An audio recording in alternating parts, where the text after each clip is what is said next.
What's up, guys? Becca Mees here with The Fosters, Season 2, Episode 5, Truth Be Told. Okay, so this episode starts off with The Fosters, with The Fosters, with Cal, yeah, all that. Yeah. So we learned why Jude is not talking, because he has, selective mutism. It's a coping mechanism for anxiety and stress. So Sophia comes and gives Callie a sweater because last episode Callie told Sophia that she liked her sweater, and she also says how she has a name. Sophia also tells Callie how she has a name named Marisol and all that stuff. So when Callie's done talking to Sophia, Jude's leaving, and she's like, Jude, and Jude leaves. So Callie's talking with Wyatt, and Callie is thinking of telling Jude that she's not going to see the Quinns ever again, because Callie's own mind thinks that the whole reason why Jude's under this whole stress is because Callie hang out with Quinn. But Callie, do you remember what Jude said last episode? He said if you wanted to hang out with me to Quinn, he thinks you should. So why does she think this? If Jude didn't want her to hang out with the Quinns, he wouldn't have said that last episode. So what Callie is saying, yeah, and Callie thinks that, and Callie and Wyatt's like, and Wyatt, my boy Wyatt, says how Callie is like, how Callie and Jude have been jerked out of a foster home, and maybe not talking is a way of expressing how he feels. And Callie's like, or maybe she's scarred him for life, and he'll never talk again. Which, yeah, so let's talk about Brandon. Okay, so Brandon, let's talk about Brandon for this episode. Okay, so Mike doesn't come home one day, doesn't come home to eat supper with Brandon and Danny. So Brandon's like, if he's not coming, then I'm not staying here. So, but Danny's like, how can you live with yourself knowing what we did? It haunts him. He can't even look himself in the eye. And Danny says this crap whole response about how she used him. She wanted to get back at he wanted to get back at his dad, so she used him. And yeah, and basically Brandon was like, before you go out telling your dad what's going on, you better think about what can happen. And Brandon's like, I may have to live with myself, but I don't have to sit here. I don't have to eat dinner with you. You tell her, Brandon. How dare she blame you for something that was basically her fault? Yeah, Brandon did the right thing here, because he was getting blamed for something she did. Yeah, Brandon was basically like, how can she live with him? How can she live with herself knowing what they did? Because she sleeps in Mike's bed, she sleeps near him, and basically Dane blamed him for them sleeping together. And she was like, and he made that he was drunk. And yeah, I just hate Dane now. She's an awful character. If she just went, yeah, she's ruined herself. So yeah. So she's ruined her character. So yeah, but yeah. So Brandon asked Steph if he's gone to the woodshed with Lou and the band, but the woodshed isn't what he's thinking. He thought the woodshed was just a place, but no, it's a state of mind. And they give him a brownie. Brandon's like, nah, I'm not a brownie guy. He's like, no, it's a special brownie, a pot brownie. So what does Brandon do? He eats it and he starts feeling weird, so he calls Lena. He's not called Steph, because he basically realizes that if he called Steph, he would have been yelled at. So he does. He's so yeah. So Lena starts saying about how everything's gonna be normal again tomorrow everything's gonna be normal again. Brandon's like, no, it's not. Tomorrow nothing's ever gonna be normal again. He slept with Danny, and then Lena just said, Danny, ending the scene. So I'm glad Brandon finally told someone, because Danny blaming him for something she could have prevented is just like, she could have prevented it. She could have undressed him, left the room, and let him sleep. But no, she slept with him. She caused it. And for her to blame him, trying to blame him for getting back at his dad, it's just like, Danny. Right? So yeah. Well, so yeah. So So is the dance team is trying to raise money. Actually, no, that's not this episode. I'll talk about that one. So yeah, so so yeah. So let's talk about Mariana and Jesus. Let's talk about Mariana and Jesus' kind of complicated relationship because of Haley Hines. Why did they have a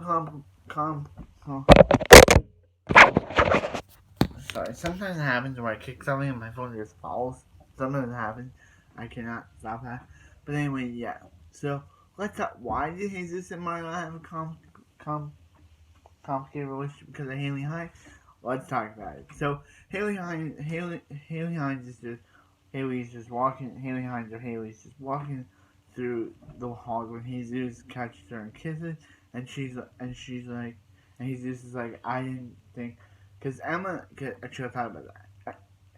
So yeah, so Jesus is like, hey, can we keep our relationship on the down low? Emma wants to get back together, and she's like, okay, not, because she basically goes to Mariana and says, hey, can you tell Emma about me and Jesus' relationship? And she's like, why? And she's like, it'd be doing something nice.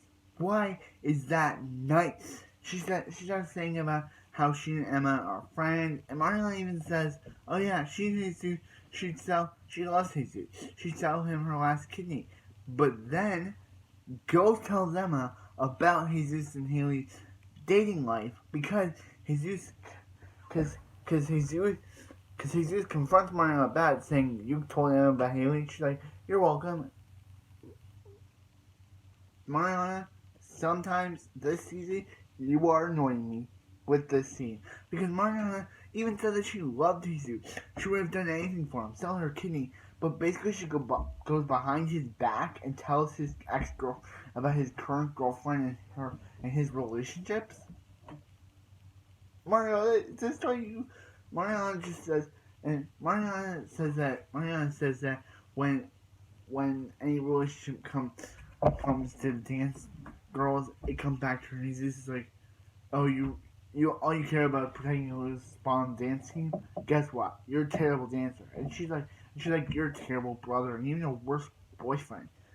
Okay, Mariana, you just said that you loved him, and now you're basically saying that he's garbage. Pick which one you want from him. Pick which one he is.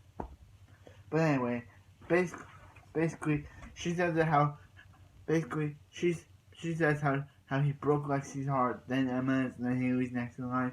So she's taking a stand for womankind. This is like, hey, don't don't.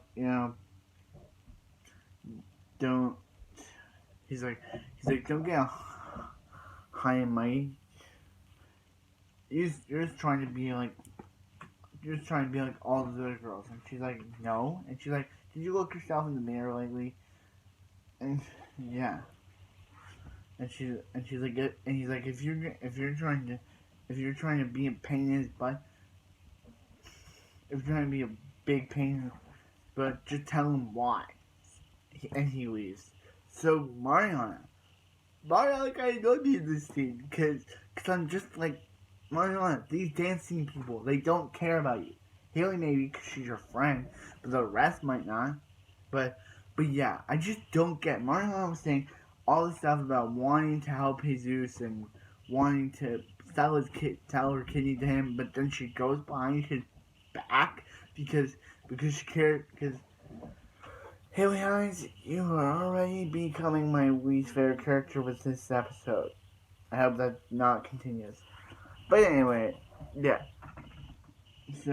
So Callie and Wyatt are having problem. Callie and Wyatt are having problem. Callie and Wyatt, sorry, I keep saying having problems. But yeah, so Callie and Wyatt attempt to sleep together, but Callie feels like, but she later tells Daphne that that that that she felt that Wyatt was gonna crush her. That, and then she sees some guy, and she sees some guy as Liam making because so yeah, and then she talked, and then she says she texts Jude on, for some reason she texted Jude on his game and says, hey, she saw Liam, and Jude touches her shoulder. So yeah, and then at the end of the episode, Steph sees Mike at some motel, and he opens the, and she knocks on the door, and he answers the door by Anna, ending the episode.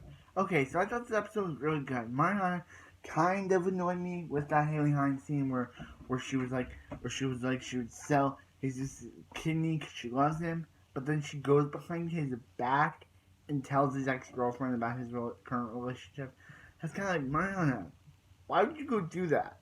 She kind of makes it like if like if anything on the dance team, even relationships on the dance team could affect her. It's like it's like Mariana, this season I'm not liking this Mariana. I hope season 3 makes her more likable like season 1. Cause I just don't like how she's trying to think that this dance team is the only thing that she's got. So I really did this episode too. It was a very good episode. So yeah. So I thought this episode was really good. It was a really enjoyable one. This episode was interesting. It had some good parts. My boy White and Callie, Wiley. We had some by the previously on the Fosters. We knew Liam was gonna be in the story, but no. But it was just Callie imagining some guy as Liam. Some random guy as Liam because that's the reason why she can't, she can't, what is it? She can't sleep with Wyatt because the last time she was with thought she had a relationship with someone, they forced her to sleep with them, raping her. I understand why she would have this problem with sleeping with Wyatt because the last time she slept with someone, she was forced to. I understand why Callie's having this problem. But anyway, yeah, so I thought that was great. Mariana was kind of annoying with the whole Haley Hines scene where she went behind his back, but Haley Hines was kind of evil too, making Mariana go through that. Like, she's jealous of Emma. That's what we can get from the scene. She doesn't want Jesus. Kind of felt bad for Emma, but Haley Hines didn't because she basically went behind his back and told her friend to do it to inform Emma for her. So basically, Haley Hines is starting off to be the villain of this season. But anyway, like, comment, subscribe. I hope you guys have a wonderful evening. I'll see you next. The Fosters doing the ending the episode with a fake basketball jump. See you guys.